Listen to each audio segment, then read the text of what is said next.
Greg Thiede, Superintendent of the Klamath County School District. We are asking our voters on May 21st to approve a $31 million bond, which equates to approximately 53 cents per thousand of tax assessed value of a home in our district. We're here at Stearns Elementary to look at the projects to be included in the bond for Stearns, specifically window and wall upgrades, structural improvement to the building, a new heating system. We have a boiler that's the original boiler, over 50 years old, that's in dire need of repair. There's lighting upgrades scheduled to be done here. So the three big projects would be new windows, walls, heating system, and a lighting upgrade. I'm Steve Hamlin, principal of Stearns School. These are in-ground heating coils, and sometimes they get too hot. And you can see where they've kind of scorched through the tile. Well, we have a compressor, and when the compressor goes out in the heat, then it just runs rampant. Part of the new heating system upgrade will include abandoning this radiant floor heat system that quite frankly is on its last leg, and will be replaced with a more modern, more efficient heating system for Stearns. This is since last fall, or a year ago fall, this I believe is the fourth compressor that we've gone through. And if this compressor goes out, then the heat just goes crazy. I mean, it just gets hotter and hotter and hotter and hotter. As far as where the water is coming from, this thing has a leak in it. I'm not exactly sure where it comes from, but it's here all year round. I can tell you with upgrades that we've done at other schools in the district, we've seen significant energy savings by upgrading our systems. In fact, we've seen enough energy savings that the savings themselves pay for the cost of the project. So twofold here. One is we have a system that's aging, that's on its last leg and is in dire need of repair. Plus it will be an opportunity for us to get more efficient with our heating. They're the original windows, probably 50 years old. Single pane windows, not nearly as efficient as the modern windows that we can buy today. It's our plan here to replace all of these single pane windows with much more energy efficient double pane windows, which will result in significant energy savings for the district in terms of lower utility bills. Windows of this type, if you're inside the building, you can hold up a piece of paper next to the window and you can feel the air come through. So yeah, we're losing a significant amount of heat with these old windows. When you come in here on a weekend and that compressor gone out, it'll take these and melt them flat. It gets so hot in here. I mean, it's just completely flat. So my concern is we have our towers with all of our computers that are all on the floor. When that floor heat just goes out of control, it's got to be really pretty tough on those. And that's a pretty big investment.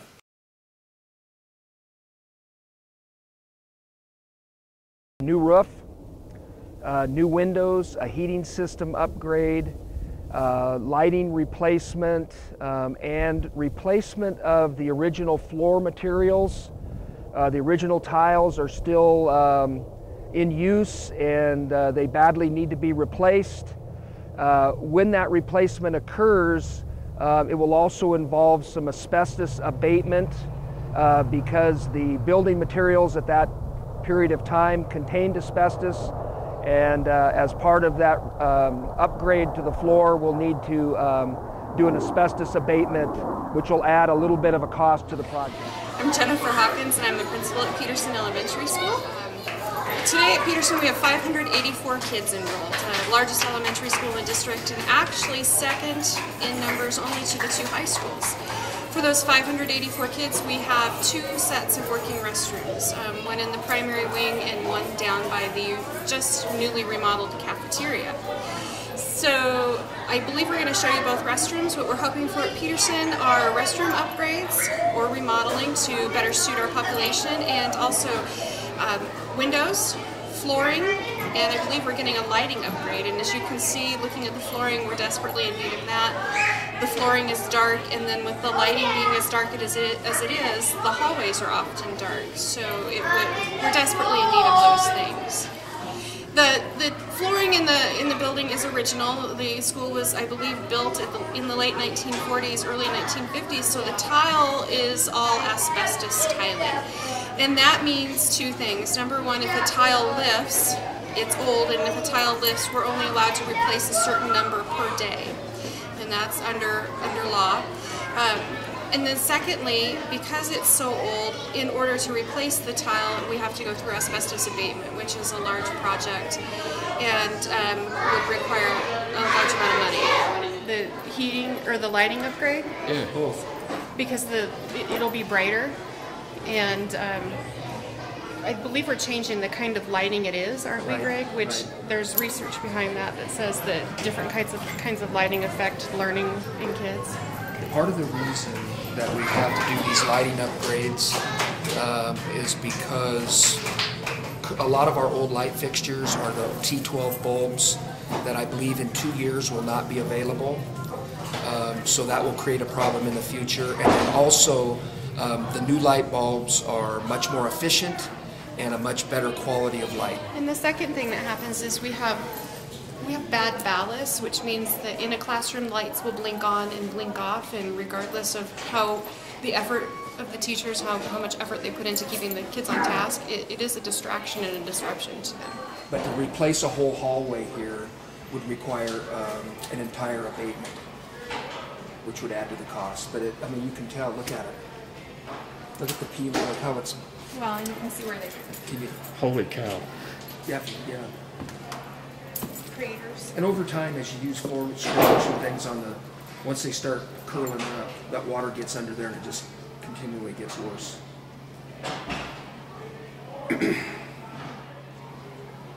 And for this floor to be in the shape it is, I was just making the point that one thing that even I mentioned before, that we have 2 sets of restrooms for our 584 kids, but the thing that I did not mention was that the restrooms themselves contain 2 to 3 stalls each and are not in good condition at all. And so you'll see.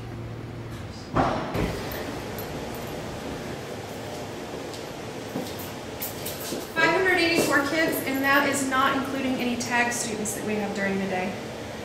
So ultimately about 600 kids, 53 staff members. We have our Magnet Talented Gifted Program classroom here, and so we bus kids in from different locations each day of the week. And so even though we have 584 kids assigned to Peterson, on Sundays you have over 600 kids in the building. On most days. When you account for the tag students. Remodel and upgrade restrooms. We lose instructional time because of it, because it takes so much time to funnel a class of 30, 33 in and out of a restroom of 2 stalls. Oftentimes teachers will their wait time outside the bathroom is excessive when they're getting ready for lunch, coming in from recess, those kinds of things. But the other impact it has is that we don't have a set of bathrooms for our kinder and first grade kiddos, or a set of bathrooms for our 5-6 guys, so often they will commingle. And that's something that I'm a big fan of, when you get fifth graders and 6th graders mixed in with the little guys, because kids don't always make the best decisions when they're not supervised. And we do have incidents that happen that then we have to remediate. Okay, so you're in the girls' restroom by the cafeteria. And this restroom gets used a lot by almost every class every day because it's right outside the cafeteria and also direct access to the playground. So 3 stalls, 2 sinks for all of those kiddos. We're in the staff lounge, and the staff lounge, I believe, at one point doubled as an intervention classroom or for an intervention group. But if you walk this way and go down here, you go into what we call the dungeon. The dungeon is the locker room and shower room from when we still had a full PE program where students needed those facilities. The plan is to take part of this and I believe take part of this and turn it into part of the girls' restroom, because as you can see back here, there's room, and this room backs up right into the girls' restroom. We use it for storage area.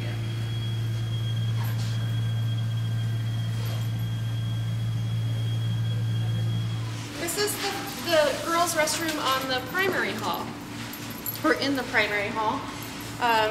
We have, now this restroom is right next to the library and also approximately close to the playground, so it gets used to be a lot as well. We've had lots of plumbing issues in here. We had to replace the sinks at the beginning of last year, and because of the integrity of the wall, they had to do what you can see here. So these sinks stop on a regular basis, which means then we have the maintenance men have to disassemble everything, see if they can figure out the source or the issue, and then reassemble everything. We are lucky in that we have 5 stalls in this bathroom.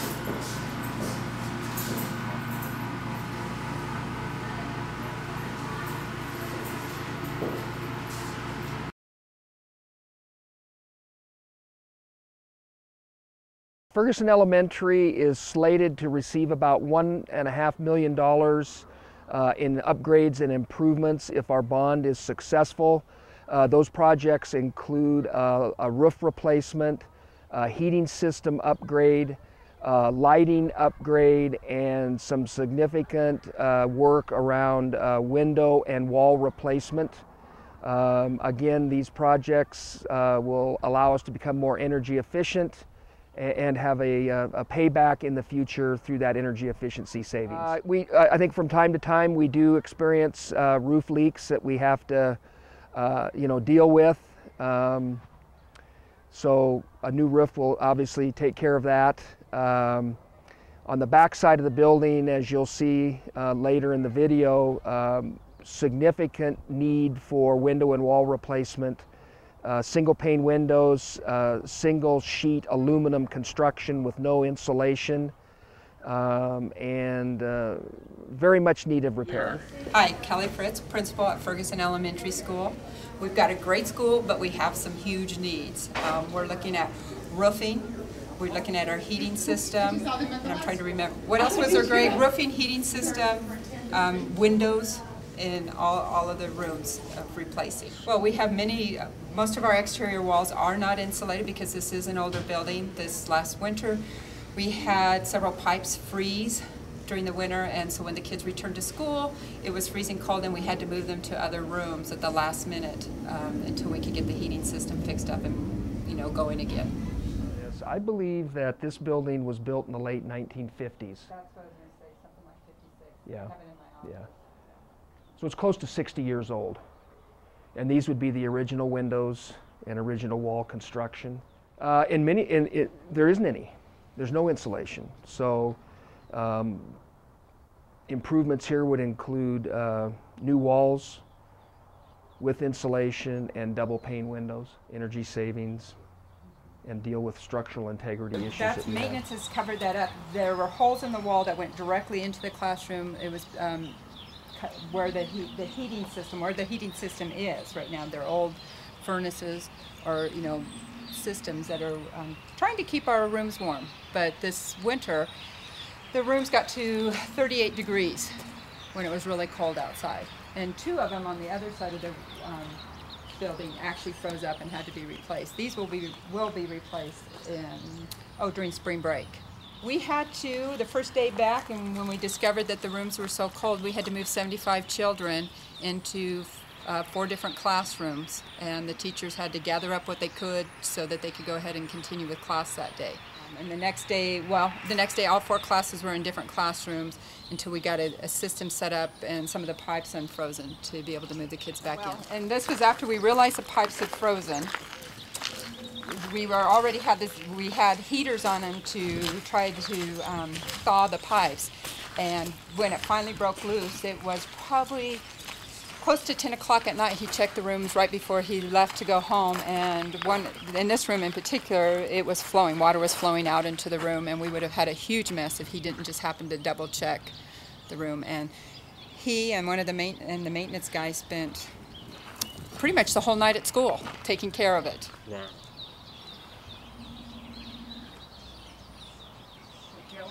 Supposed to get to 60 this weekend.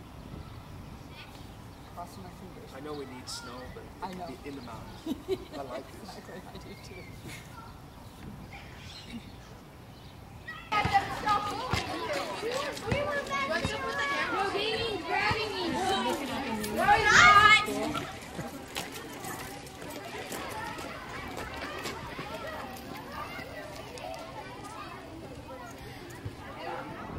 Yeah, this is pretty bad.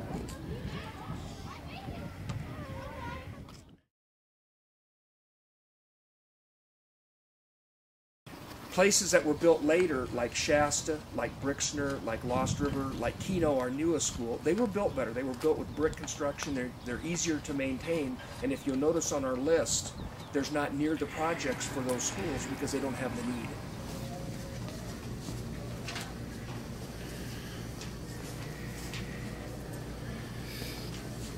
There's the bucket. Well, there's that, but there's... Anyway.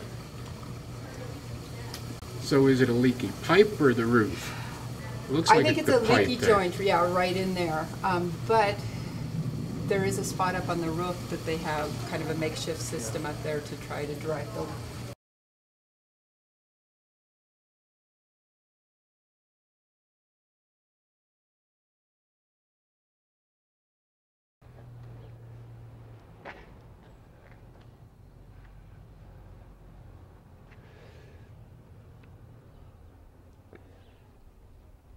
Yeah, just keep going. Yep.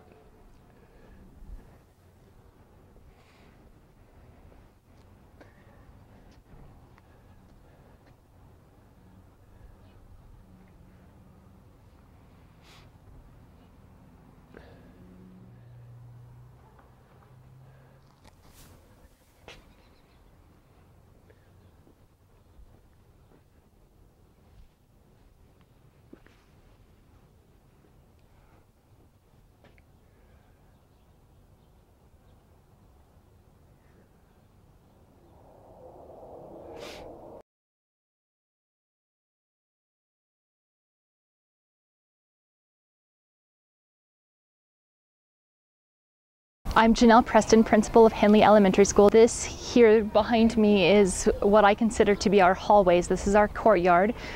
We have 14 classrooms in 7 modulars, and we have students every day go to the high school for lunch and PE and to the middle school for breakfast on really on days when the weather is really terrible. We don't have a place to put kids unless we displace a group at the high school and use their facilities to put students into a warm place when the weather is horrible. It's also at times, if a child's in class and needs a little bit of a break, they're stepping outside the classroom, and it doesn't feel comfortable as far as monitoring student safety. I really wish these were our hallways and not this open courtyard. One of the worst days was when it was in the teens, not even teens, it was single-digit weather, and we're outside on the playground for 40 minutes before some students could potentially be on the playground for 40 minutes from the time they get off the bus until the time school starts, and there just isn't a place to put them when the numbers start increasing. We've got 300 kids out there. We don't have a place large enough to put them. There's lots of little issues when a student steps outside the classroom, you have the expectation that they're going where you ask them to go or where they say they're going, and there's always a potential that they don't, and it doesn't feel as safe. So I'm just thinking about some things that I've noticed. To go to library, we're traveling outside, so we're carrying expensive library books and materials outside to and from the library and to the classrooms. Parent-teacher conferences, while one parent is meeting inside with parents or with a teacher, other parents are waiting outside in sometimes the dark, because we do hold parent-teacher conferences until 7:30 at night, and so they are outside waiting to speak with the teacher. But I do get a lot of parents asking about safety and how we can do things better. It would be nice to have one central location to load all of the elementary school kids onto a bus. Right now we load clear from the high school parking lot all the way down the road. 3 buses are in front of our where the old elementary used to be, and 3 buses are in front of the middle school. And so we're sending our nearly 400 kids in a variety of different directions at the end of the day, and it would be really nice to have one central place to put them onto buses safely. Parent pickup at the end of the day, we give parents 2 options. They either wait right here where you're standing for their child, or they meet us at the front gates, and that's kind of been it feels safest to me. We've had a few issues where parents would rather their child be picked up in the high school parking lot or at the middle school, and we just can't do that. We need to kind of control and make sure these elementary kids are safe. From the time they get onto the bus, well, from the time they're at the bus stop until they're in their parents' home, they're my responsibility. And there's a lot of areas where we've tried to tighten up and make things safer, but it's not perfect by any means right now. There's 1 bathroom in each modular, and then there's a bathroom in the office. There's not a recess where there's not a line of students to use the bathroom in the office. So I would say our office productivity is probably down compared to other schools, because not only do we have kids in there that are sick or injured, but we have kids just in line waiting to use the restroom. And that same restroom is for all of us adults as well. There's just a lot to think about all of the time. We're spread out. I could have kids clear over in band at the middle school, and I have kids clear over at lunch at the high school. This is a lot of ground to cover. And we have walkie-talkies that help us to keep tabs on things. There are some kids we do handoffs with, so I'll radio and say, here comes this child, and we just hand the children off to the next adult. Like I said, everything's outside. So and sometimes they park along the roadway, and then they're crossing our playground, and we stop them. Who are you? Where are you going? There's a lot of, to me, there's a huge area to cover. Yes. And you've got a lot of places where kids could get out, even though it's a little more difficult. And just the field itself is really large. And so we frequently shorten it and say you can only play on this section, because it's just to put enough people out there. It's not necessarily the number of students that we're monitoring, it's the size of the playground. It's just huge.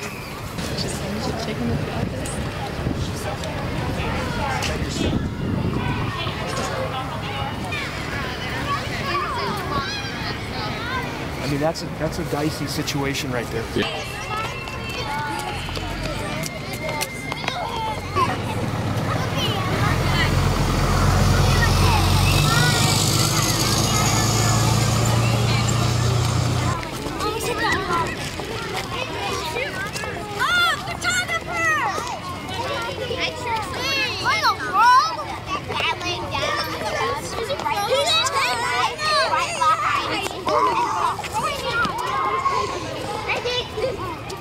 Just said, another thing you have to deal with here that you don't at other schools. You have a cafeteria in your school, you don't have to mess with this. I'm Melvin Ray, Deputy Sheriff of the Klamath County Sheriff's Office. I'm assigned as the School Resource Officer for the Henley Complex. The biggest concern is the elementary school. The way it's situated blocks my view of it. There's really no place for the kids to go other than in the modular itself in case of a lockdown situation. So it gives me great concern, especially with the main highway up here being so close and being just a fairly flimsy built modular building that they're in. The staff has been really good about being attentive, and ever since Sandy Hook, they've also been extra attentive. I've had several suspicious vehicles out in the front of the area with blocking, it's blocked my view. The school's blocked my view to this highway, so the teachers have notified me of suspicious vehicles or people hanging around the elementary school on by the highway.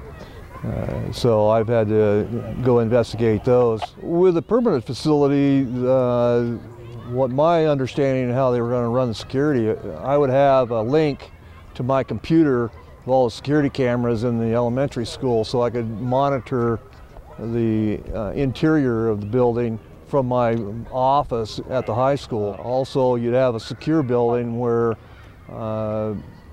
children during the bad weather could actually be inside without having to come over to the high school and use our gymnasium area to be in. Being in its own building, you've got your janitor and your staff right inside the building itself, instead of having to be locked up and kind of sequestered away from the rest of the kids, so that you have more eyes on. I have a general idea that they're going to put it out here in the front, which would make our traffic flow a lot better as well. We wouldn't have we've had a lot of rear end accidents with the high schoolers going out and the buses being parked in along this lane here.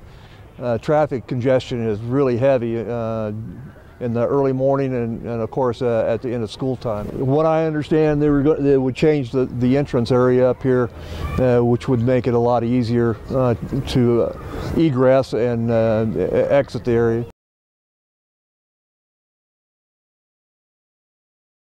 Chiloquin High School, about $2.3 million in projects to be completed with the bond, including finishing the roof replacement, upgrading the heating system, replacement of single pane windows and single pane aluminum siding wall systems, floor replacements, lighting upgrade. Again, projects designed to get us more energy efficient and significant cost savings. We reinforced the roof on the part that we've already completed to be able to withstand the snow load. Because you can get a foot and a half of snow up there. Here's this part of the building had the heating system upgrade, so that's what this looks like. And lights. And lights. But this would all be floor replacement. We talk about all this coming out.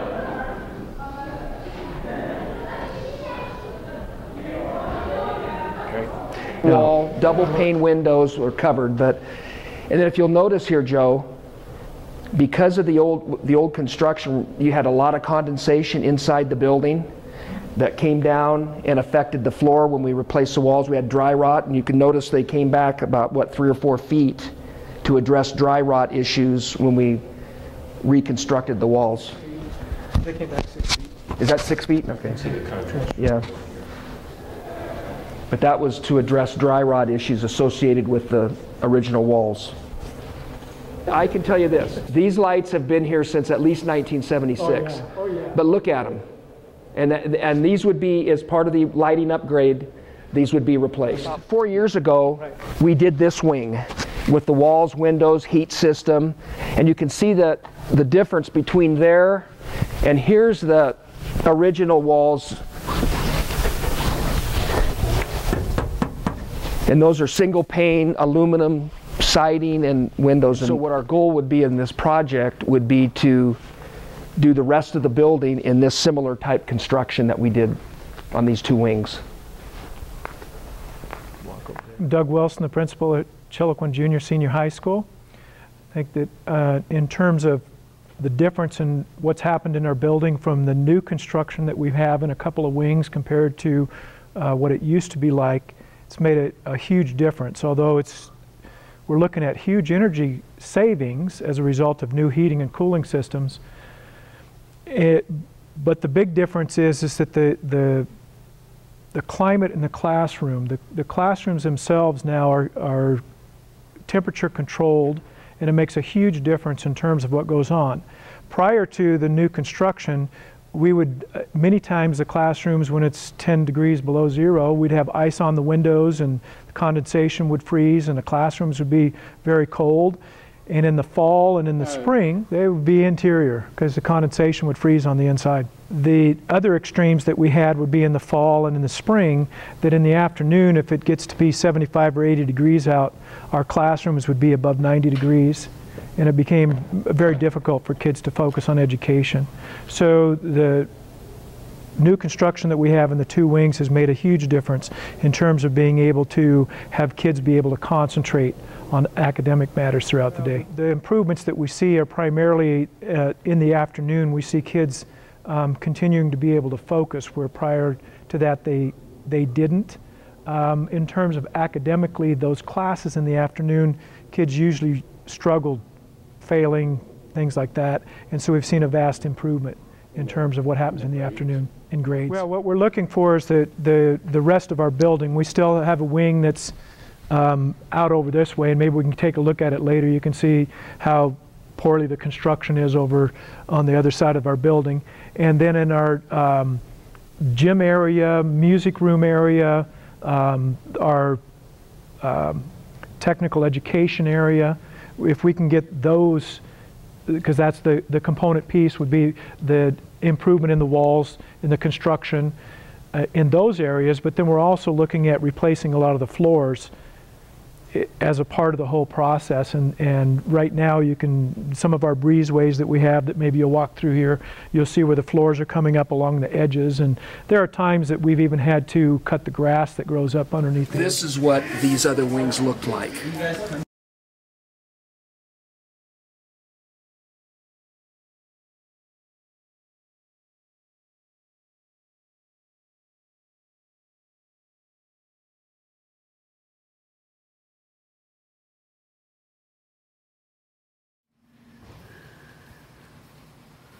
How about that window right there?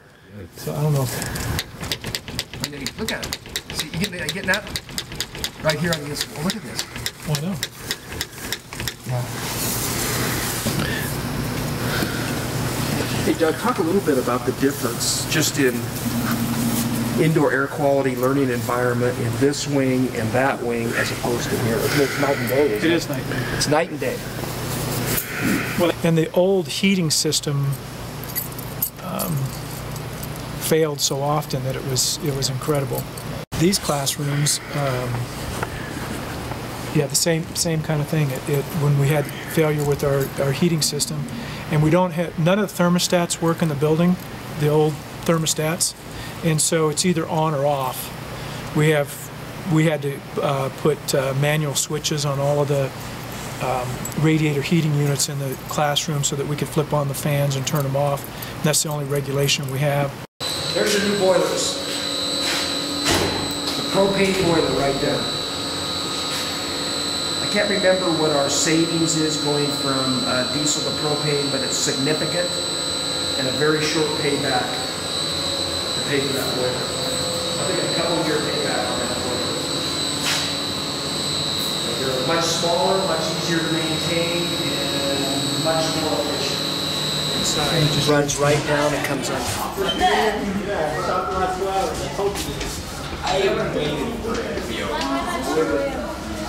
None of this.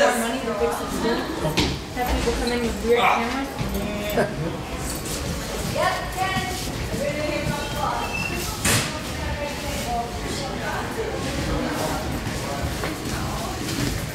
When they did the construction out front, and then we decided we were going to do some kind of remodeling in our office area. When they started dealing with the floor in my office, they had to remove half the floor because of the mold. It wasn't necessarily just dry rot, it was just mold that was growing underneath the edge. And they included, in this area you can see behind us in this courtyard, they put some drainage in this area because we used to have water that would run off, and it would just have standing water up along that wall over there on that side of the building right over there. And that's where my office is over there. Part of the problem, condensation led to a lot of moldy issues. Well, when it's cold, down here, and you got these heat registers that don't work. You walk through this hallway and you got single pane, no insulation on both sides. This is the coldest place in the building when it's cold. Got it.